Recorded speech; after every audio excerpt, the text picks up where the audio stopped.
Kudelta TV tukole kufena kwetuligwa ali kudelta njagala kuberanga nkwebaza gye najjo tusizako engalo lunaku olwaleero ndi Serwanja Julius ne munange Lukyamuse Isaac ngoya kutuusako olulimi olw'abannaffe abategeera obubonero awo nno wetugenda okusinziira tugayitemu obufunze oluvannyuma tujje nago mu bujjuvu.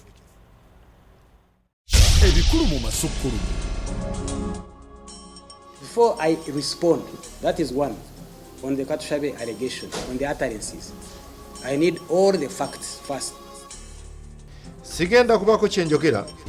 Kino Tumwine aganya kubako kyayogera ku by'okuyisa olugayo mu Parliament.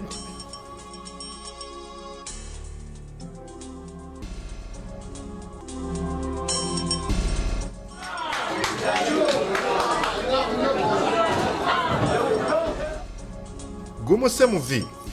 Kote esingisiza Dr. Stella Nyanzi omusango okozesa obubi omukutu gwa internet.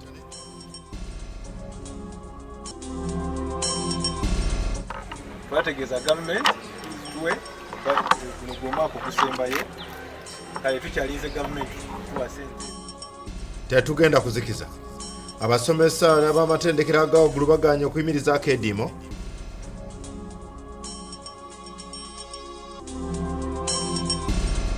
This forest is one of the properties that have been constituted back in the kingdom, whereas not. Ababaka ba Parliament benyamivu ku butonde bw'ensi ekibira ky'ebugoma kyonna kiweddewo.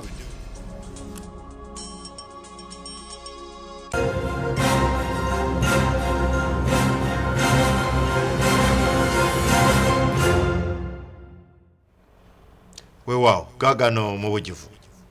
Ministry of Naiziba ku nsonga z'abakozi mu ggwanga esabye abasomesa mu matendekero ag'awaggulu okukomya akediimo ke baatandise olunaku olwaleero badde ku mirimu gyabwe kubanga gavumenti egenda kusasula ennyongereza ku misaala gyabwe nga bwe yasuubiza. Abasomesa kye baganye bo bagamba nti basooke basasulwe obuwumbi 157. Bino Minisita Mululi Mukasa yabitegeezezza bannamawulire ku kitebe kya Ministry ey'abakozi wano mu kibuga Kampala. Katubifune. Mu mwaka gwa 2017 Cabinet yatula amahogo wa President yayise ekiteeso okwongeza emisaala gy'abakozi ba gavumenti n'obuwumbi 225.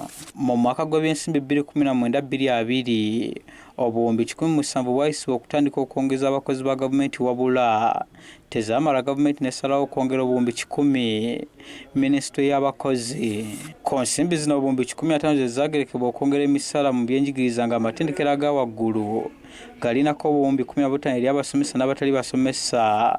Minisitule y'abakozi zetegeeza nga bwe zigenda okubaweebwa. Basalawo nti singa tewabaawo okwongeza misaala gyabwe bajja kwekalakaasa okutandika n'olunaku lwaleero okutuusa emisaala gyabwe ginagyongezebwa. Minisita Mululi Mukasa avunaanyizibwa ku nsonga z'abakozi ba gavumenti asaba abasomesa okusazaamu akediimo kaabwe badde ku mirimu kubanga gavumenti emaze okulaga nga bwegenda okubongeza obuwumbi 15 mu kusasula okuddako. Twakulira omulanga nga Ministry of Public Service ya gavumenti tubana tuleke kukola kino tulabe embeera nga bweri naye tubawa obukakafu nti omwaka gw'ebyensimbi ogujja ensonga y'okubongeza omusaala ejja kusosobozebwa. Wabula abasomesa bwe bawulidde obuwumbi 15 Minisitule bwegenda okubongeza ne bategeeza nga baagala obuwumbi 157 okuddamu okukola emirimu gyabwe kubanga omukulembeze gw'eggwanga yabasuubiza nti buli kakensa wakufuna obukadde 16 okuva ku bukadde 9. President yasuubiza nti omusomesa omukulu alifuna obukadde 15 ali ku bukadde 9 n'emitwalo 6 buli obukadde 6 n'emitwalo 4. Twategeeza gavumenti izituwe guma kukusembayo kale tukyalize gavumenti tuwa sente ezo. Bano Minisita Mululi Mukasa bagumiza gavumenti weri malirivu okwongeza emisaala gyabwe wabula nga kyetaagisa obudde buli mukozi okufuna omusaala ogumugyamu. Grace Lubala akulira ekibiina ekigatta abasomesa mu matendekero ga gavumenti agawaggulu ategeezezza nga bwe batannakufuna mawulire gonna okuva eri gavumenti ku nsimbi zaabwe ekibawaliza obutasazaamu kediimo kaabwe. Last time I spoke to government is supposed to meet us. I have 2 communications, one from the Permanent Secretary, Minister of Finance, who said we will solve your matter. Emirundi mingi bwe lwabawo okulwawo okusasula ensimbi z'abasomesa ensonga zigwera mu kuteeka wansi bikola ekintu ekikosa nnyo abayizi ku matendekero aga waggulu ekireetawo okwebuuza oba kino kirikoma ddi. Joseph Muyingo, Delta TV, Amasukkulumu. Kuliko nnyo Joseph Muyingo. Masukulumu amalala minisita w'ebyobutebenkevu General Elly Tumwine olwaleero nakedde kugasimbagana n'abakakiiko ka Parliament akatuula akakwasisa empisa akatuula kano yagenze kwenyonyolako ku bigambibwa nti yayisa olugayo mu Parliament sipiika waayo wamu n'okutiisatiisa omubaka wa Dokolo amanyiddwa nga Cecilia Ogwal. Ono nalumye n'ogwengulu bw'aganya okubaako kyayogera ng'agamba nti ensonga zino zonna okuzoogerako ateekeddwa okusooka okumanya ebyayogeddwa bonna abasoose okumuwaako obujulizi. Ku Lwokubiri lwa Ssabbiiti eno akakiiko ka Paalamenti akakwasisa empisa lwe kaatandika okuwuliriza obujulizi obw'enjawulo obuluma minisita w'ebyobutebenkevu General Elly Tumwine ku bigambibwa nti ono yayisa olugayo mu Paalamenti sipiika Kadaga n'okutiisatiisa omubaka wa Dokolo Cecilia Ogwal. Kano oluvannyuma lw'ennaku bbiri nga kafuna abajulizi ab'enjawulo olwaleero lwe kabadde kalina okuwulira oludda lw'omuvunaanwa General Elly Tumwine nga kino tekisobose oluvannyuma lw'ono okulemerako ng'akakiiko bwe kalina okusooka okumulaga ebyo byonna ebyayogeddwa abasoose mu kakiiko okumuwaako obujulizi. I would request to hear exactly what he said here. If you could, the committee can give me that. Yes, because it is my right to what did he say in this, so that I can reply. That you were actually one calling her a liar, two threatening her for what she had just said on the floor, for which she felt that her privilege as a member of one floor, and if yes, you are going to interrupt his submission, you let me know on what procedure. Zigenza okukwera ssaawa 3 nga General Tumwine atuuse mu kakiiko kano wabula n'abasaba obudde okutuusa olunaku lw'enkya ng'agamba alina kusooka kwekenneenya ebyamwogeddwako. Of Katushabe's allegations, I would want you to establish, him to establish, rather than me. First, I need to get all the facts, which caused all this. I need time. I would want us to have all the facts that has been put on the floor. Kino kireeseewo okukubagana empawa mu babaka batuula ku kakiiko kano abamu nga balaba nga General Tumwine agezaako okubayisaamu amaaso, abalala nga bakiraba ng'ono agezaako okwagala ayisibwe mu ngeri ey'enjawulo ku banne abaasuuse mu kakiiko, ate abalala nga bagamba kituufu ono asooka aweebwe ebyamwogeddwako abyekenneenye nga tannabaako kyayogera. The Honourable Katushabe was here, the minister was not here. There was a footage here which the minister could have watched or not, because it was on the media. Make these proceedings as fair as possible by avoiding all the necessary information to him. Getting sufficient information from the time of the Hansard, of the time of the 23rd, is part of parliamentary proceedings, for which information I am entitled by fair justice. You don't stop members from making statements in the House or immediate reactions. I think where General Tumwine gets it not correct is to imagine that the process we are going through now should have been in the House. General Tumwine era asabye obukakafu okuva mu bamulumiriza okuvoola Parliament obukakasa nti ddala yagivoola. Oluvannyuma General Tumwine akkiriziddwa okwekenneenya obujulizi obwamuweereddwako ababaka ab'enjawulo oluvannyuma alabikeko eri akakiiko kano nate olunaku lw'enkya yennyonnyoleko ku nsonga ezimuvunaanwa. Shamim Naiga, Delta TV, Amasukkulumu. Ebyongo bitadde bali ate oludda oluvuganya kyadda kiruwereddwa olukusa okuwanja ekiteeso kyabwe okusobola okuleeta ebbago ery'etteeka okola ennongoosereza mu ssemateeka oluvannyuma basobole okuleeta ennongoosereza zino ze bandyagadde zikolebwe mu mateeka ag'ebyokulonda. Ekiteeso kino kikoleddwa Ssaabawolereza w'ekisiikirize era nga omubaka wa Ndorwa East amanyiddwa nga Wilfred Nowagaba ne kisembebwa akulira oludda oluwabula Betty Awol Ochan ne Muwanga Kivumbi owa Butambala. Awono newankubadde nga okubaganya ebirowoozo ku nsonga eno tekugenze mu maaso oluvannyuma amyuka sipiika w'olukiiko luno akwongezaayo okutuuka Ssabbiiti ejja nabyo katubifune mu bujjuvu. Omubaka wa Ndora East era nga yakolanga ssabawolereza w'ekisiikirize yaleese ekiteeso eky'okukkirizibwa ng'oludda oluvuganya gavumenti okuleeta ebbako ly'etteeka erituumiddwa Constitutional Amendment Bill 2019 erigendereddwamu okukola ennongoosereza mu ssemateeka balyoke baleeta ennongoosereza mu mateeka g'ebyokulonda. Honourable colleagues, this is a motion seeking leave of this House to introduce a private member's bill, which will be a consolidated private members' bill entitled the Constitution Amendment Bill 2019. There is a concern that Uganda needs electoral reforms. Electoral reforms we have been singing about it. So if you grant us leave, all this will be handled. My humble appeal to honorable members is that even if there could be those with sentiments, there will be a time for us when the bill is presented for people to object. Mube mu kubye baagala birongosebwe mu ssemateeka y'engeri abakulu ab'enjawulo ku kakiiko k'ebyokulonda gye balondebwamu ba commissioners mu kakiiko kano bongerweko omuwendo essiga eddamuzi libe nga lye lirina obuyinza okulonda ba commissioners n'ebirala. The character and the nature of the Electoral Commission, because we cannot talk about elections without talking about the Electoral Commission. The constitution of the Electoral Commission itself. Mu birala baagala amagye gave mu Parliament baminisita basigale ku bubaka bwokka so si kubeera n'ababaka omuwendo gwabwe gukendeereko ennamba y'abakubiriza ba Parliament oba ba Speaker eyongerweko.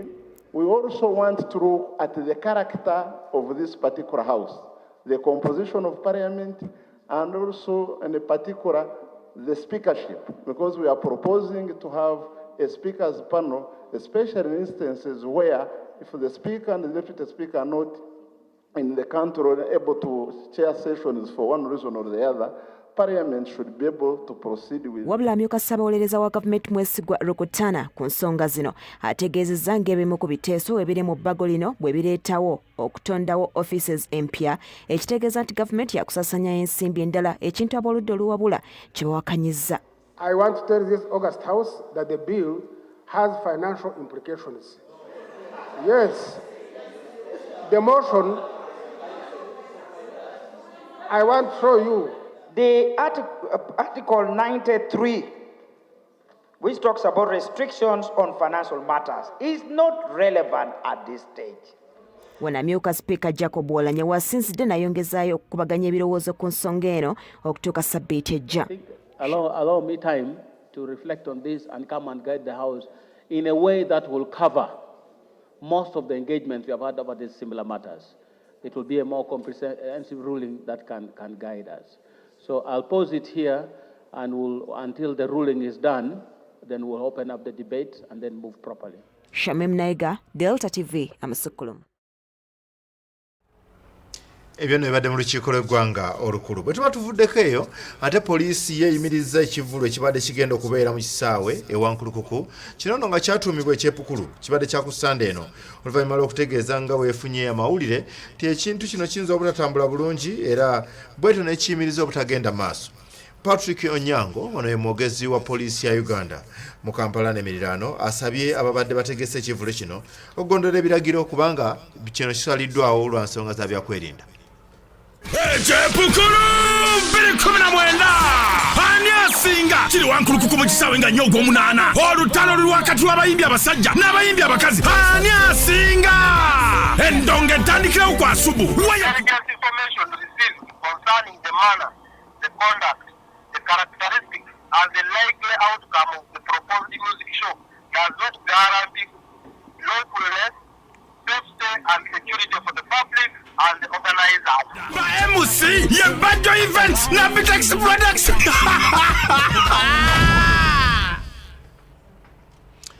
Ebyo nga bikyalibwe bityo ateeka ababaka ba Palamenti abatula akakiiko k'obutonde bw'ensi b'ennyamidde olw'ekibira ky'Ebugoma ekisangibwa mu disitulikiti y'Ekikuube okuggwawo ne kisaanawo. Kitegerekese nti ekitundutundu ky'ekibira kiweereddwa abalimi abalimirako ebikajjo saako abo abakitemamu emiti. Nabyo katubifune.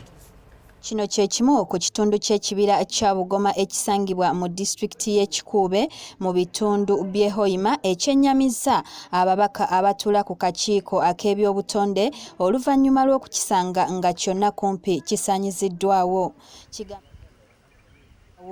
Kigambibwa nti abalimi b'ebikajjo abagufudde omugano okulimirako ebikajjo mu bitundu bya Kisaalu ne Lwempunu okuva mu Miruka okuli ogwa Kyangwali ne Lwempunu be bavuddeko obuzibu. Ebibira bino babitema kuteekawo bikajjo. Kati omuntu okugamba nti ogaba poshoni y'ekibira 2000 hectares nti oziwa bantu kulimiramu bikajjo oba oziwa factory emu oba investor omu alimiremu ebikajjo. Bano ba investor bano betuyita ba investor enensi si yaabwe. Ababaka bano nga bakulembeddwamu Andrew Kizza Kakulya amyuka ssentebe w'akakiiko balemeddeko nti abali emabega w'okumalawo ekibira kino bateekeddwa okunoonyerezebwako. Tuvaayo ng'akakiiko ne tugamba nti katugende tulabe ekiri ku ground era tugenda kukola ripooti yaffe tujanjule mu parliament tuteekinge all the necessary steps ebyetaagisa byonna bye twetaaga okukola okuyamba eggwanga lino mu nsonga ez'ebyobutonde tujja kikola. Kizza era ategeezezza nti ekitundu ky'ekibira ekikyaliwo kisaanye kikuumibwe okwewala obuzibu obuyinza okuddirira singa kyonna kisaanawo. Tutandise okwebuuza abagaba ebyapa bino be baani betwagala okutegeera era babibawaddi era ne kkooti zaffe zituyambe zirekere okukkiriza ababbi bano okubawa beetu okugenda mu maaso n'okukola ki n'okutwala ebintu bino. Kati kinajjukirwa nti obwakabaka bwa Bunyoro gye buvuddeko bwawaayo ettaka eriwereza ddala sikweya kilomita 22 eri kampani ezitali zimu okulimirako ebikajjo wabula ekitongole ekivunaanyizibwa ku bibira mu ggwanga kigamba ettaka eryaweebwayo lya kibira. Raundi esooka oba gye twandize nga kkooti yasookerwako yawa Bunyoro obuyinza okutwala epaati y'ekibira. Kati NFA neddayo nejulira kati tutunuulira oba tulinda kulaba kkooti enaasalawo ki naye nga bwe tuba tutunuulira ebintu bino byonna tuteeke Uganda in perspective. Abamu ku bantu abakolera ku kibira kino kuliko Mustafa Zaidi ng'ono mubazi wa mbaawo mu kibuga Hoima abadde yakatwalako hekiteya eziwerera ddala 10 ku ezo olwenda ezaaweebwayo era ono alina n'ekyapa kyagamba nti kyamuweebwa aba disitulikiti y'e Hoima. Omulala ye Francis Atugonza nga yaliko meeya wa munisipaali y'e Lwempunu. Where somebody has acquired the title of 900 hectares and is also threatening to clear the forest. Actually, he had started clearing the forest and they stopped him. We shall reach there and see the press. Tom Okero akulira ekitongole kya National Forestry Authority agamba bagenda kulwana okulaba ng'ekitundu ky'ekibira ekibadde kyonooneddwa kiddizibwawo. Abamu ku babaka abatuula ku kakiiko kano nabo baliko bye boogedde. The most important thing which we are doing now is to recover these forests which were encroached. We have recovered a string of forests in the greater Kagadi and Kibale area. And some of them we are subjecting them to what we call restoration planting with indigenous tree species so that we can recover the natural vegetation which was there before. Netukubira n'omulanga Bunyoro Kingdom bannaffe bataata mutuyambe tulwanirira ggwanga lino tulwanirira bazzukulu baffe kyetusinga okwetaaga si kulwana na Bunyoro Kingdom kyetusinga okwetaaga kuyamba Uganda. Ekibira kya Bugoma bye bimu ku bibira eby'amaanyi mu ggwanga nga kisangibwa mu disitulikiti y'e Kikuube nga kitudde ku bunene bwa kilomita ezisoba mu mitwalo 4 nga kiweza obuwanvu bwa kilomita 177. Kalungi Betty, Delta TV, Amasukkulumu. Kulika nnyo Kalungi Betty. Ebyo nga tubitadde bali bannayuganda baagala okugenda ebweru w'eggwanga okubeera nga bafuna ku mirimu bazzeemu okubirizibwa okwettanira kampuni ezo k'empandiise emateeka zisobola okubayamba nga zigenda kubayambako okufuna emirimu emirungi n'obutatulugunyizibwa. Kigambibwa nti abasinga okufuna ebizibu beba abatolosebwa obutolosebwa oba bayite abakukusiddwa. Ensangi zino bannayuganda bangi abafunye obuzibu ebweru w'eggwanga nga bano batuluganyizibwa mu ngeri ezitali zimu. Omwaka guno emisango egisukka mu 3 gye gyawandiikibwa okusinziira ku kitongole kya poliisi ekivunaanyizibwa ku bantu abakukusibwa. Olw'embeera eno kiwaliriza ekitongole kya Promowat International okuvaayo okuyamba ababa batulugunyiziddwa nga bano basimbye amakanda mu nsi eziwerako. Tulise kino tukikola okumala akabanga wabula nga twakitandikira mu mbeera eya individual basis ng'omuntu bw'aba agenze olw'okuba nti nno tulina abantu bangi be tukwatagana nabo mu Saudi Arabia, mu United Arab Emirates, ne mu Jordan, Qatar, Yemen, nokyesanga nti abaana abali eyo abafuna okusomozebwa tuze tugezaako okubanga tubayamba mu mbeera zonna nga bwe zitambula. Muhammad Nsereko Mujahidi nga senkulu w'ekitongole kino agamba nti baliko abantu be basobodde okununula mu nsi ezitali zimu wabula ng'abasinga baba batwalibwa mu makubo gatali matuufu. Ate nga tulina bangi be tutaasiza Oman, ate nga tukimanyi bulungi nti Oman terina ndagaano yonna na gavumenti yaffe yawa mu Uganda, wabula nga tukimanyi nti Saudi Arabia ne Jordan sofa because recently ne United Arab Emirates tugambe nti Dubai, Abu Dhabi nabo minisita yasayininga bagenda kutandika okugendayo. So kati buli muntu yenna alina okusomozebwa. Mwana we yabula simanya ayisibwa bubi, tabamuwa mmere, bamukuba, balina kyetuyita sex harassment, waliwo bebagezaako okwagala okukwata abalala babagwa mu bulago. Ebyo byonna byonna Promowat International nevayo. Sereka agamba nti newankubadde nga babadde bakakkalabya emirimu gino abantu bakyali bangi abalina obuzibu buno mu mawanga agatali gamu wabula nga ne gavumenti ebadde tennabanguyizaako okudduka mangu okuyamba abantu bano. Tufuna okusomozebwa olw'okuba nti n'abaana bano baba bakusa olukosibwa ofiisi ezo zitomera nga twagala okunoonyereza ku mwana oyo tula okufuna okusomozebwa. Bano balina ne bannamateeka wano mu ggwanga ssaako ne bweru w'eggwanga okusobola okuyamba ababafunye obuzibu. Bino we bijjudde ng'ensonga zino zaatuuka dda ne mu lukiiko olukulu olw'eggwanga ng'ekiseera kyonna etteeka lyakubagibwa. Kulikanya omusasi waffe awo ennyini we tugenda okusinziira tugende tuwummulemu katono bwe tuvaayo tukomawo n'ekitundu ekyokubiri.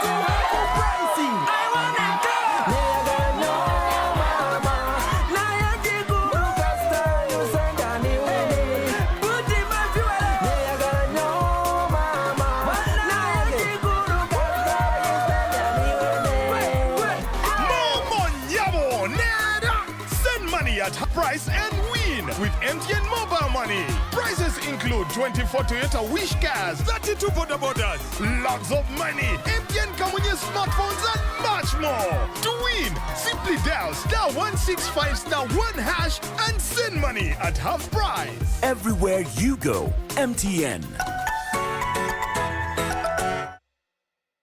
Kaswa Home Baking Flour yengano y'omuntu owa bulijjo. Engano ya Kaswa Home Baking Flour ekolebwa ebyuma ebisinga okuba eby'omutindo mu nsi yonna okukakasa nti ngano nnyonjo ate nga ya mutindo. Kaswa Home Baking Flour yeekebejjebwa n'ekakasibwa n'epimibwa mu paketi za kilogulaamu 2 n'endala. Ekolebwa Ntake Group of Companies esangibwa mu maduuka amanene n'amatono. Okugikanda etwala amazzi mangi n'evaamu ekiwera. Osobola okugikanda n'ebyuma oba engalo okanda chapati, cakes, amandazi, cookies, birthday cakes, hot cakes, croissant, cream cakes, oba banana cakes. Eno yengano gye tukozesa. Kaswa Home Baking Flour.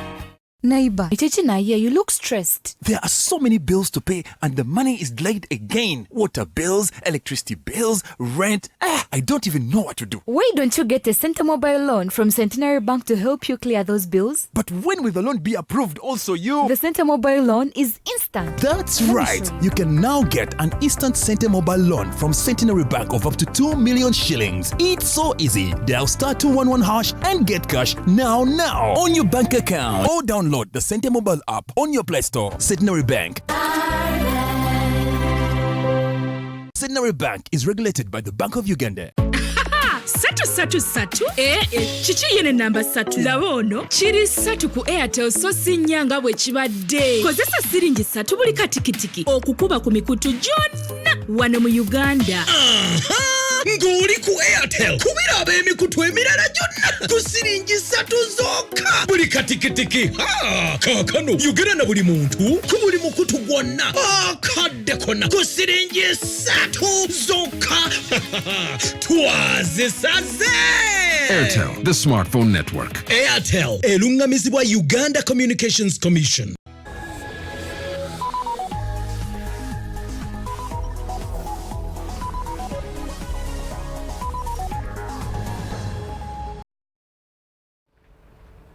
Wewa okulikanye mukumulamu okwo kino kitundu kyaffe ekyakubiri tuyitandise n'akanyomero kaffe akabuliro akunako obulamu obwetaaga tukunnyonnyola ebimu ku ebyo bye weetaaga okutambuza obulamu bwo obulungi obulamu bubeere nga obulamu obwetaaga.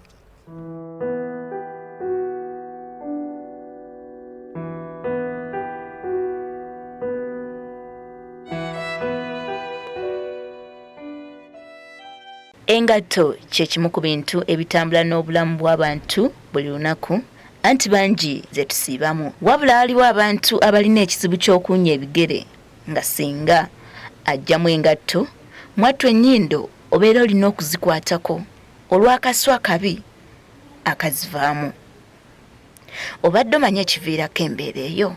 Abasinga okwambala ennyo engatto aye naddala abatakyusa ngatto kwambala stokisi n'otazikyusa, okwambala engatto nga mbisibisi, okwambala stokisi embisi nazo waliwo n'okubeera nga osiiba nnyo mu ngatto tozijjaamu obudde naye oba bubuguma butya ebisinga oleeta ebigere okunya pozi naye waliwo okubeera nga ofunye fungal infection ku bigere oba bacterial infection nayo ku bigere osobola okubeera n'ekiwundu ku bigere n'otakijanjaba bulungi.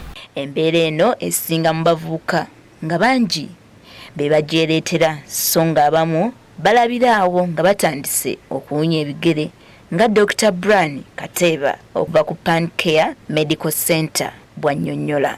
Okubeera nga ofunye fungal infection ku bigere oba bacterial infection nayo ku bigere osobola okubeera n'ekiwundu ku bigere n'otakijanjaba bulungi. Ekyo kireetera ebigere obunya ekiwundu ekyo nga kivunze. Obumu ku bubonero bw'olabirako nti olina obuwuka mu musaayi obuyinza okukuviirako okuwunya ebigere kuliko okutuuya n'ebigere wamu n'okusiiyibwa nga singa obeera teweefuddeeko nga bukyali okomekkereza ofunyeemu amabwa. Olwo fungal infection erwawo ennyo ebigere bitakula bikusiiwa wajjawo enkovu gyokoma bitakula nga bikusiiwa kati ate olwo ne fungal infection gyekomolwawo ofuna stick infections endala nga bacterial infection nazo zijjamu kiyinza oleetera ebigere ovunda. Wabula kigambibwa nti ekizibu kino kisinga kutawaanya abantu ng'abasirikale b'omu musaayi bakendedde amaanyi. Ko kye bayita normal flora obuka obubeerako mu namba egeregeranye n'omubiri nga gegeraageranye enamba tegulina kusukkawo buti kati in case nga immunity yesseemu kati nitugeze abakazi ab'embuto ofunye ekirwadde nga sukaali oba siriimu obuka obugenda ne bweyongera ne bukulwaza. Nga bwe kiri nti ffe abasinga okwereetera okuwunya ebigere era kyangu okukyejjanjaba gwe kennyini. Wano olina obutambala ngatto mbisi, sokisi zirina kubeera nkalu wamu n'obutasiba mu ngatto nnyo. Obulamu obwetaaga. Rita Kenge, Delta TV, Amasukkulumu.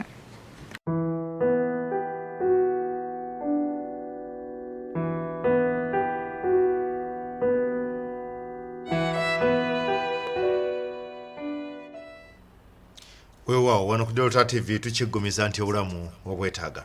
Batebe bwe tubiteeka ebbali abantu abali eyo mu 12 be bafuna obulwadde bwa Ebola mu ggwanga erya DR Congo buli lunaku. Olw'ensonga neno bulwadde buno olw'ensonga nti bwegirisiza mu ggwanga lino ensangi zino ensinga Rwanda zo zisazeeyo okuggala ensalo zaazo ziremese abantu abava mu ggwanga lya DR Congo obutayingira ggwanga lino sinakindi obutabasaasaanyizaamu kirwadde kino.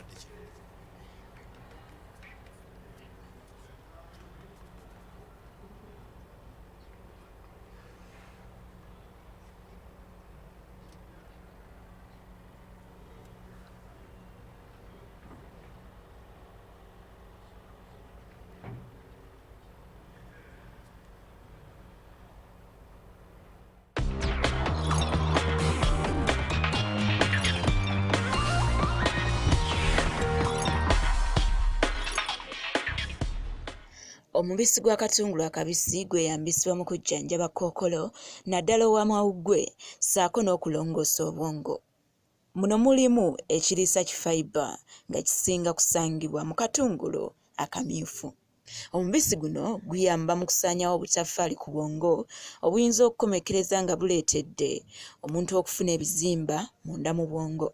Ate abantu abatawaanyizibwa ekirwadde kya sukaali nga buli lunaku omutendera gulinnya ekisusse ssaako n'okukka ennyo amawulire amalungi gaagano mwekwata omubisi ogukoleddwa mu katungulu akabisi. Era omubisi guno mulungi eri omuntu akaluubirizibwa okufuna otulo. Kyonna ky'olina okumanya lino ddagala eriziyiza endwadde ez'enjawulo. Era bw'oba oli mulwadde oba oli mulamu weekwata omubisi guno. Olunaku lw'enkya tugenda kutunuulira obulabe eri abantu abamu singa banywa omubisi guno naddala abakazi abali embuto. Manya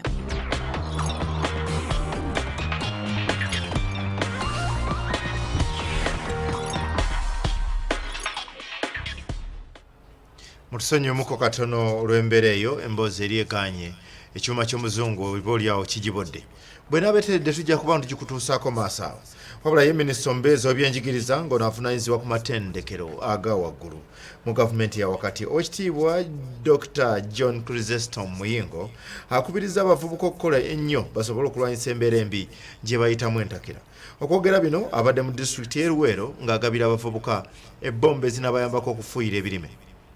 Abavubuka okuva mu disitulikiti y'e Luweero bakubirizddwa okwenyigira mu mirimu egivaamu ensimbi ezibabeezaawo. Okwogera bino minisita abadde Kibajjwe Degeya mu ggombolola y'e Kalagala gy'agabidde abavubuka ba Kibajjwe Youth Development Group bomba ezifuuyira ebirime basobole okwongera amaanyi mu by'obulimi n'abasaba okwenyigiza omulimu guno. Njagala mugende mukole, njagala mulime, enkumbi terimba, enkumbi gye tujja okugyamu ekitiibwa kya Buganda okizaawo.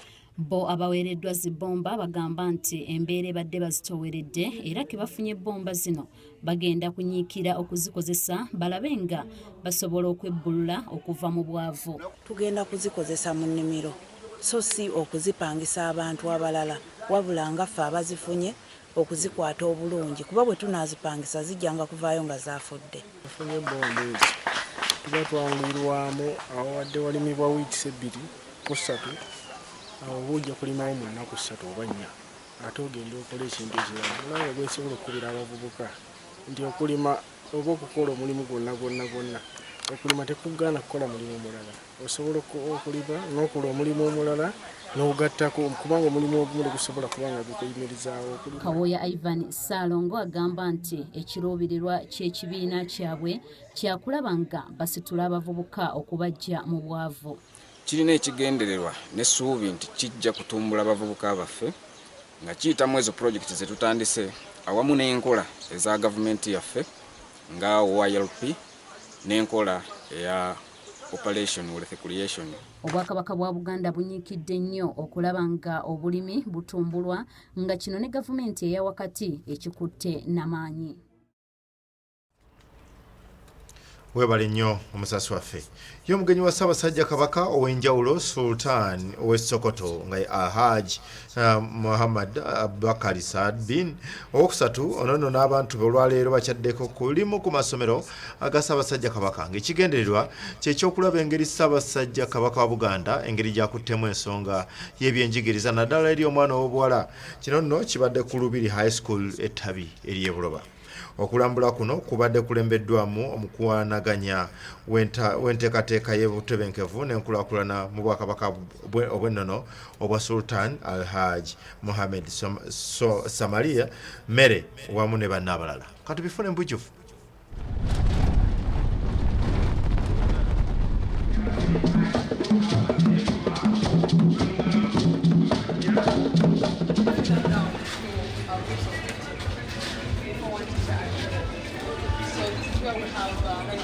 Dropping out of school also is not only for the poor girls.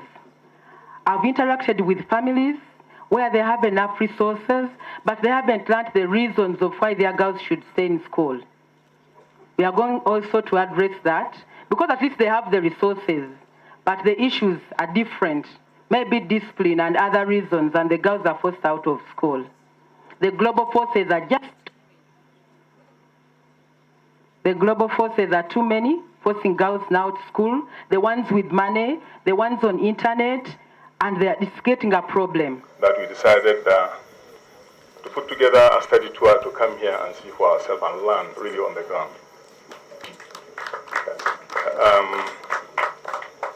This team should have been much bigger than this. We had people from 22 African countries wanting to come and see. But for logistic reasons, we have to cut it down to this size. We are very, very happy to be here. We thank our handlers from the day we entered Uganda.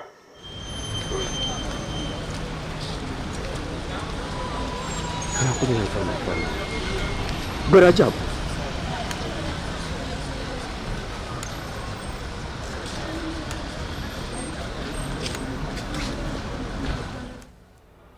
Wewa, omulabi wa Amasukkulumu kankuzeeyo ku mboozi ya ggwanga lya Rwanda ey'okuggala ensalo yaalyo ne DR Congo. Gye mbadde nkutuusizaako emabega kaawo ekyuma ne kigitirimawa. Bwe twogerera kati eggwanga lya Rwanda ligaddewo ensalo egigatta ne DR Congo. Rwanda okutuuka ku kino kiddiridde eggwanga lya DR Congo okubeeramu n'obulwadde bw'Ebola obuli waggulu nga balowooza nti okukola ekyo y'engeri gye bayinza okukiziyiza okukwata bannansi baayo. Ekiwandiiko ekivudde mu woofiisi ya Pulezidenti mu ggwanga lya DR Congo si musanyufu n'okusalawo okukoleddwa Rwanda. Wabula bo aba World Health Organization gye buvuddeko baawa endowooza y'okukugira abantu okugenda mu nsi endala ssaako okukendeeza ku by'obusuubuzi osanga y'engeri gye bayinza okukuumira ekirwadde kino mu nsi emu. Abanyarwanda basala ensalo okugenda mu DR Congo okukola bakangudde ku ddoboozi ng'ekikolwa kino bwe kigenda okubakosa ennyo. Omuzimbi okuva e Rwanda agamba nti ye n'abaana be 7 ekyokulya bakijja mu DR Congo anti obuzimbi abukolera Goma era bo bagamba nti enjala yegenda okusooka okubatta. Wabula olw'okuba nti abantu abamu okuva e Rwanda emirimu bagikolera Goma mu DR Congo okuggalawo ensalo kigenda kubaleetera okutambula mu bubba. Mu kiseera kino abantu 2 be baakafa ekirwadde ky'Ebola mu kibuga Goma ekiri mu DR Congo nga kino kiri ku nsalo ne Rwanda. Kigambibwa okuba nti mu mwaka oguwedde abantu 1,800 be bafa mu ggwanga lino olw'ekirwadde ekyo nga kati abantu ababulina bali 2,700 era nga buli wiiki abantu 12 bawandiisibwa abapya ababeera bafunye ekirwadde kino okusinziira ku World Health Organization. Obulwadde buno busobola okugemebwa emikisa gyo egy'okufuna ne gibeera mitono nga kati abantu 16,100 be bakagemebwa mu ggwanga lino. Obuzibu bw'eggwanga lino bye busisinkana abantu abamu tebakkiririza mu ddagala erigema okusinziira ku ndowooza zaabwe ate abalala okusinziira ku nzikiriza zaabwe. Ekizibu ekirala aba World Health Organization emyezi egiyise bazze bategeeza nti balina nsimbi bulungi zirwanyisa kirwadde kino nga mu mwezi gw'okubiri omwaka guno okutuusa mu gw'omukaaga bategeeza nti beetaaga obukadde bwa $98 naye beesanga bafunyeko obukadde bwa $44 zokka. Ebyo nno bibadde mu ggwanga lya Rwanda. Tugenda kumulamuko katono wabula tetunnatuukayo katusooke n'omukisa gw'omukono gwo ne Reverend Festo Kalungi.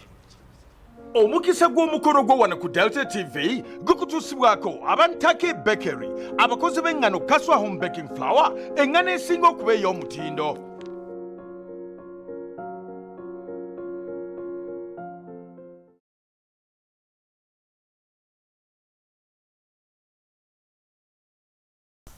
Andabeera mpuliriza ku Delta TV ndi Reverend Festo Kalungi mu kanyomero kaffe kano omukisa gw'omukono gwo.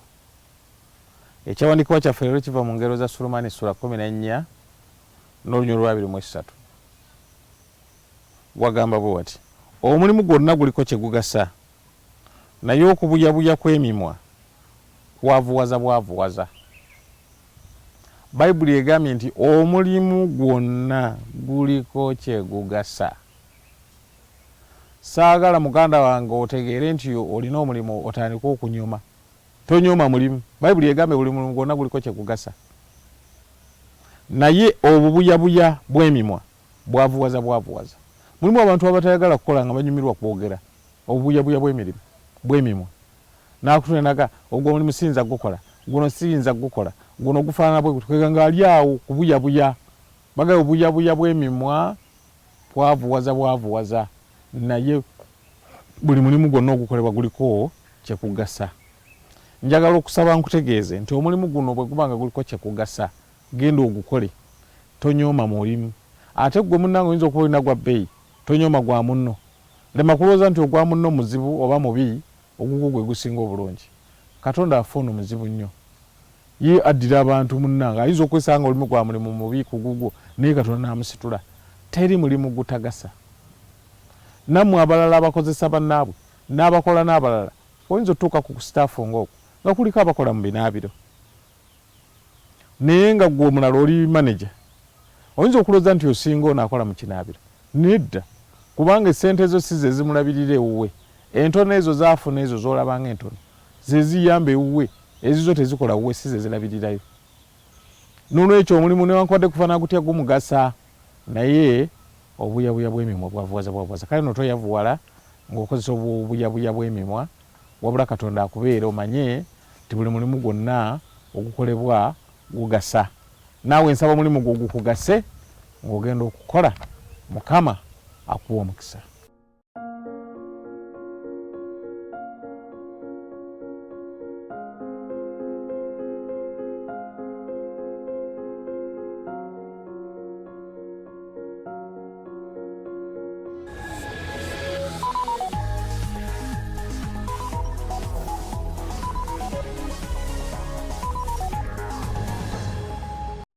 Activate Airtel Money today and enjoy convenience on payments for all utility bills. That's right, you can pay all your bills from the comfort of your home at any time of the day. To conveniently pay TV subscriptions on Airtel Money, dial *185#, select 4, pay bill, select 3, pay TV, select StarTimes TV, DSTV, GoTV or Azam TV, depending on which bill you want to pay. Enter the StarTimes or GoTV, Azam TV, DSTV, enter the smart card number and follow the prompts to complete payment. Airtel Money, simple, instant, secure. Airtel, the smartphone network. Okumalira ddala emyaka egisooka 55 bannayuganda bagitegedde balaze okwagala kwabwe ssaako n'okwesiga kampuni ya langi emu yokka okusiiga amaka gaffe, obulamu bwaffe wamu n'ensi yaffe yonna. Era okusinziira ku bwesigo bwe bagirinamu, kino kigifudde kampuni ya langi esinga mu Uganda, era nga kampuni y'emu eno ekuleetedde langi y'emu yennyini gy'omanyidde okumalira ddala emyaka egisooka 55. Langi ez'enjawulo z'obadde weesiga okusiiga ensi yo, naye nga kati ejjidde mu linnya eppya, Plascon, Color Your World. Jo juzi era ija kabadde kaana katowa, naye kati yekka bwe ntunuulidde buli neetaaga ekintu kyonna, kwe kube kugula ddagala, kugula bikozesebwa waka, ne bwe mba ndi mu kiwuubaalo obuntu obutonotono bwo bwankolera bundowoozesa nti ndi naye wano. Sukuma Cash ne Airtel Money okwate ku bulamu bwabo bonna b'oyagala. Kati osobola okusindika ssente ku miwendo egisaliddwako okutuuka ku bitundu 6 ku buli 100. Sindika ssente oba kwesa Airtel Money olwaleero ofune omukisa okwewangulira emitwalo 50 buli lunaku. Nyiga *185# okutandikirawo. Airtel Money, nyangu ya buliwo ate yeesigika. Amateeka n'ebiragiro bigobererwa. Airtel, the smartphone network.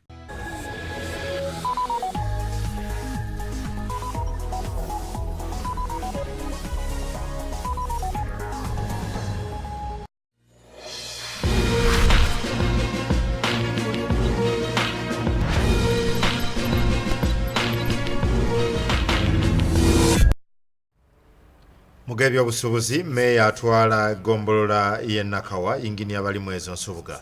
Onalagidde abasisi ba chapati mu gombolola eno obujama abalangidde obujama mu bifo we bakolera era agamba nti singa tebaerwanako kuyonja mulimu gwabwe omulimu guno gwandi bayita myaganya gy'engalo.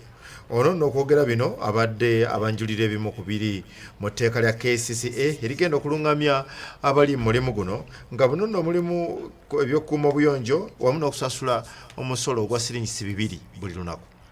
Ensangi zino abantu bangi bettanira nnyo okulya chapati Rolex saako ekikomando era ng'abasinga bye basiibirira nga n'abandi bye basulirira nga yo Rolex kati yafuulibwa na kyabulambuzi oluvannyuma lw'okutongozebwa.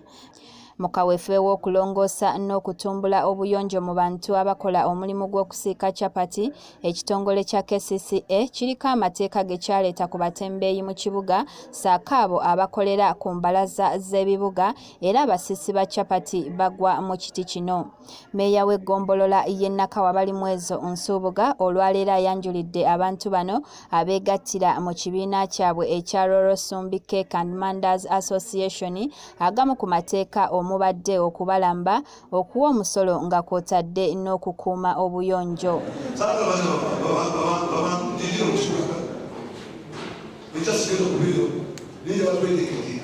Balimwezo wano wasinzidde n'alangira abantu bano obujama bw'abadde abalambululira ku nsonga y'obuyonjo eri mu tteeka lino. Biri mu tteeka kwe kuba nti basasula omusolo license ezigenda okubeera nga nusu 2 buli lunaku owamu gye 7,800 okutegera bulungi nnyo bagenda kuba nti bambala uniform kubanga abamu bakozesa bubi omukisa gwe bafunye ne batandika okubba abantu bafe. Ono agamba abantu bano basusse obujama mu bifo bye bakoleramu olw'okubikuŋŋaanyizaamu kasasiro nga kuno agasseeko n'ebyo bye bakozesa mu kukola chapati. Kubanga nzize mpita ayita abakozi ba chapati babajama nnyo naye ate nga batunda emmere esinga okuliibwa kati abantu balya bikomando abantu balya Rolex zafuuka na kyakulambuzi naye ng'ate obujama obubaliko ebimeza byabwe babiteeka wabweru kapa nezijja nezikombebwa nezikomba. Meeya agamba nti kino akikoze okulaba nga abasiisi ba chapati bafuna akatale k'abaguzi okuva mu bitundu by'eggwanga eby'enjawulo saako n'abalambuzi ababeera bazze kuno. Abantu bano bagenda kuweebwa ebbaluwa oba certificate ezibakkiriza okukola omulimu guno oluvannyuma lw'okukakasibwa nti bayonjo. Abamu ku basiisi ba chapati abeetabye mu nsisinkano eno eky'obujama tebakyeganye wabula buli omu alina ensonga kwakyesigamiza. Obujama kituufu gye buli abamu babukola naye ate ensonga ya ssente yofe abamu batunyize. Naye ebyo byonna biva ku abo abaana be tukozesa nga ffe bannannyini midaala. Lusi tuleeta abaana abo kale nga gye baakulira nga bakyafu. Naye abantu waliwo abajja nga bayiga mu mulimu ogwo nga tebamanyi ngeri ki gy'osobola kukwatamu kasitoma. Ensonga y'omusolo gwa siringi 2 ebobbezza bano omutwe abamu baguwagidde ate abandi bagamba tebajja kugusobola. Mu buntu tusasula emisolo mingi kati olwaleero mu Nakawa wano oba mu Kampala twatandika n'okusasulira kasasiro buli omu waakolera. Waliwo abasasula siringi 10 waliwo abasasula siringi 2. Bakendeze ku sente balina okusasuza kuba bagambye nti tuba tutandise okusasula sente tuyinza osasula nusu akakaaga. Ekyomusolo meeya akyanukuddeko bw'ati. Etteeka lina kubeera lyabwe tetukola tteeka litasoboka etteeka lina kuba nga ly'abantu era kye kibampisizza. Eggombolola y'e Nakawa y'emu ku ezo 5 ezikola ekibuga Kampala. Kalungi Betty, Kiyingi Moses, Delta TV, Amasukkulumu.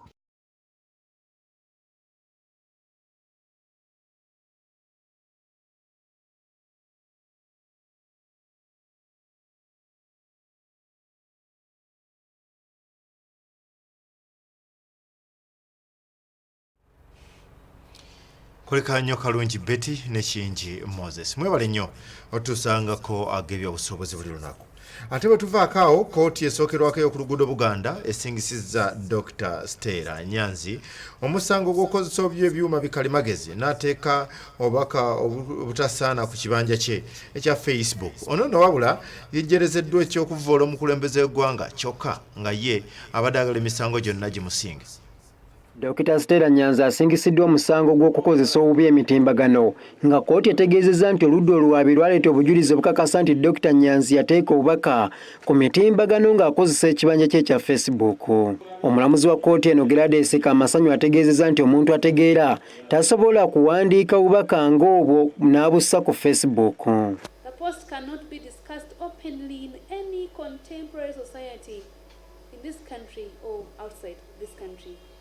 No parent can sit and share the post with their children or youth in the manner in which it is packaged. It is so shameful. To the young generation, it corrupts their minds. The post goes against morality. Wano wasinzidde n'asingisa Nyanzi omusango gw'okukozesa obubi omutimbagano. The suggestions or proposals in the post could only be made by an immoral person, and hence one that was not properly brought up. If the author had any meaningful message to put up in the public, the message was lost. Wabula omusango gw'okukozesa olulimi oluvoola n'okulebula omukulembeze w'eggwanga wamu n'okutaataaganya eddembe lya kkooti agumujeereza oluvannyuma lw'okutegeeza nti oludda oluwaabi terwaleese bujulizi, n'ayongerako nti eddembe ly'oyo eryatyoboolebwa nga ye mukulembeze w'eggwanga teyaleetebwa mu kkooti kuwa bujulizi. Found that there was no offence of offensive communication proved by the prosecution. The accused's participation in the offence, which was not proved, was also not proved at all by the prosecution.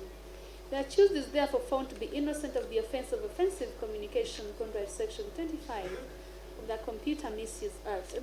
Dr. Nyanzi Mukwanukula ategeezezza nga bw'abadde ayagala emisango gyonna gye musenge okusingira ddala ogw'okunyiiza omukulembeze w'eggwanga. Disappointed. You don't find me guilty of offending the president. I intend to offend Yoweri Museveni Kaguta.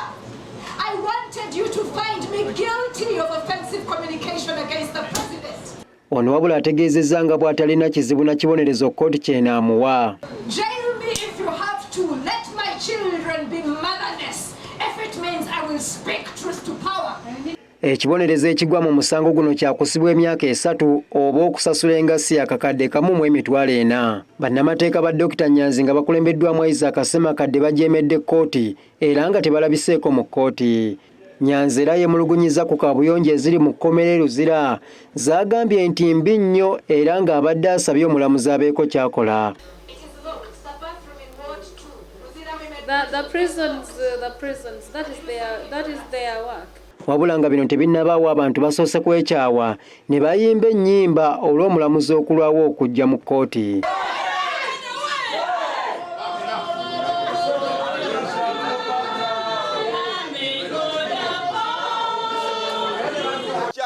Dr. Nyanzi alaze obukyafu obuli mu makomera gaffe, alaze ennaku abakyala gye bayitamu okubonabona mu sisitemu zizonna nga ekkomera liringanga omuliro.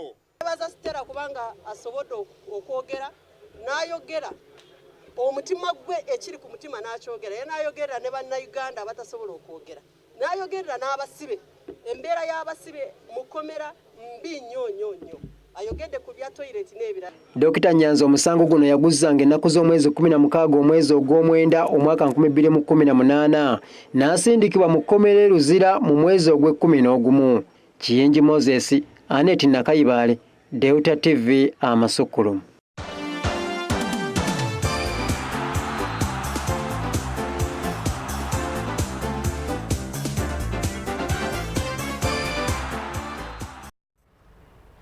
Mu byemizannyo eggale ezitolontoka ensi ezigatta omukaaga ogwa East Africa zisimbuddwa olwaleero nga zaakumala ennaku wazindaba 50 nga zeetoloola amawanga 5 agakola omukaago guno. Zino zisimbuddwa amyuka Ssaabaminisita owookubiri Ali Kirunda Kivedinda nga yavunaanyizibwa ku mukaago guno.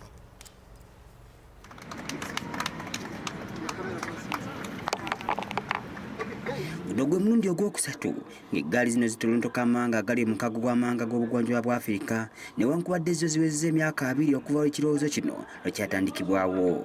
Empaka zino zaatuumibwa Toward East Africa ng'abavuzi okuva mu mawanga agakola omukago be bazeetabamu ng'ekigendererwa kunyweza okwegatta kw'amawanga gano n'okwongera okunnyikiza omukwano gw'abantu abali mu kitundu kino.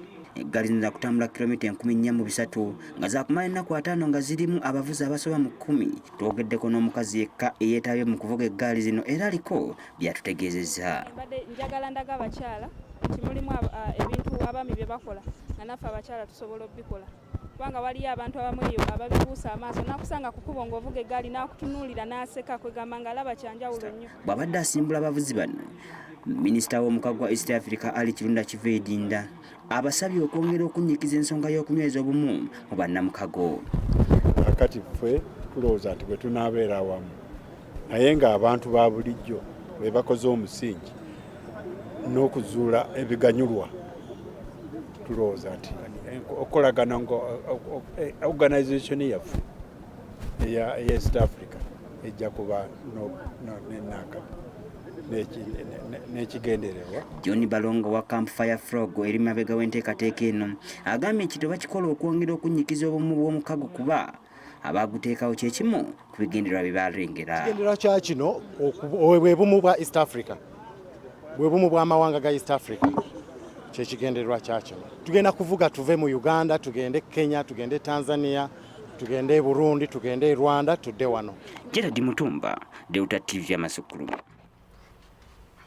Banafa abo tubasabire embeera batambulira bulungi.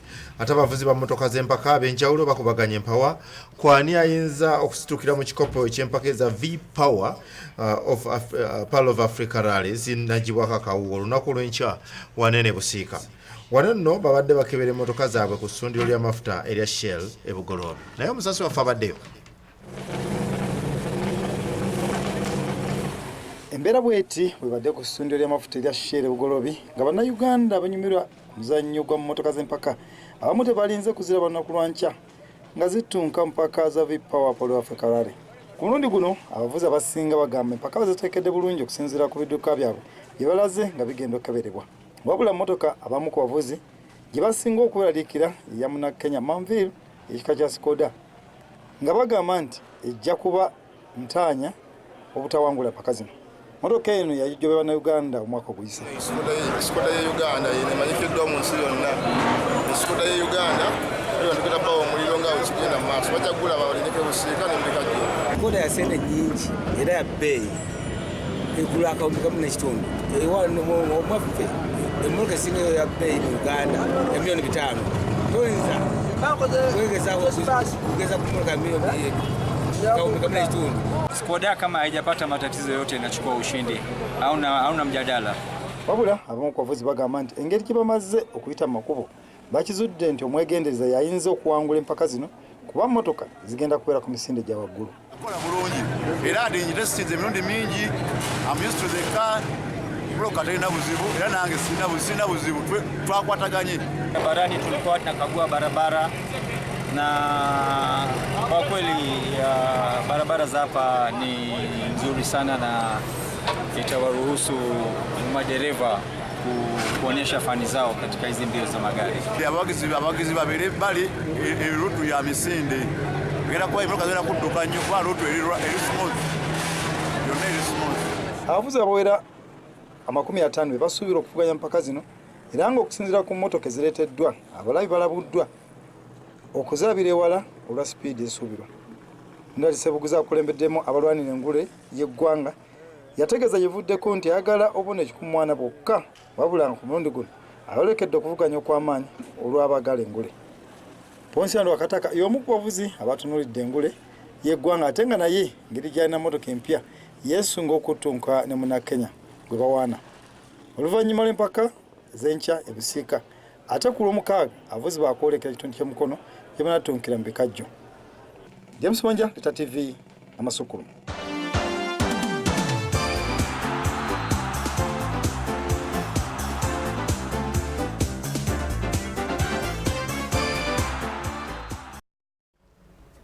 Bwegati bwegabadde Amasukkulumu ag'olunaku olwaleero tukwagaliza ekiro ekirungi. Mbadde Sserwanja Julius ne Munange Charles Isaac oyo nno agaya kutuusaako olulimi olwa bannaffe abo ab'obubonero. Tukwagaliza kiro kirungi. Ssaabasajja Kabaka wangaala.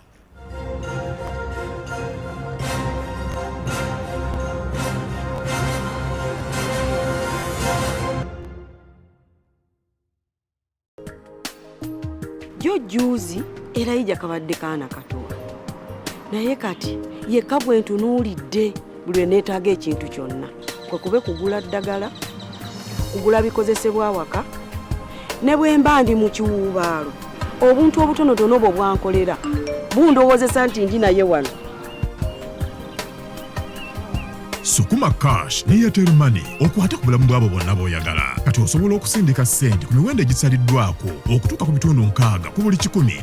Sindika ssente oba kwesa Airtel Money olwaleero ofune omukisa okwewangulira emitwalo 50 buli lunaku.